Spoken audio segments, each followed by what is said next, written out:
రాష్ట్రాన్ని drug free తెలంగాణగా చేయాలని ప్రభుత్వం పోలీస్ శాఖకు సూచించిందన్నారు రాచకొండ పోలీస్ కమిషనర్ సుధీర్ బాబు. అందులో భాగంగానే డ్రగ్స్ కట్టడి కోసం ప్రయత్నిస్తున్నామని తెలిపారు.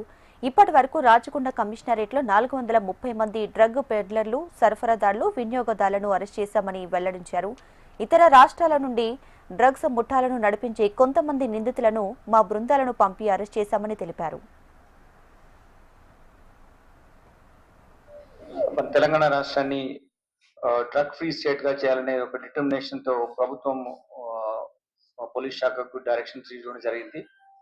దాంట్లో భాగంగానే రిలెంట్లెస్ ఎఫర్ట్స్ పెట్టడం మూలంగా సోఫార్ మన రాచకొండ కమిషనరేట్ లో 403 అక్యూజ్ ని పట్టుకోవడం జరిగింది. 403 నంబర్ తో ఉన్నటువంటి నేరస్తులను వరకు అరెస్ట్ చేయడం జరిగింది.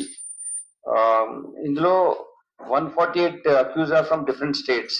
వేరే స్టేట్ నుంచి డిఫరెంట్ స్టేట్స్ లో ఆపరేట్ చేసినటువంటి వాళ్ళని కూడా టీమ్స్ పంపించి వాళ్ళని కూడా మనం అరెస్ట్ చేయడం జరిగింది.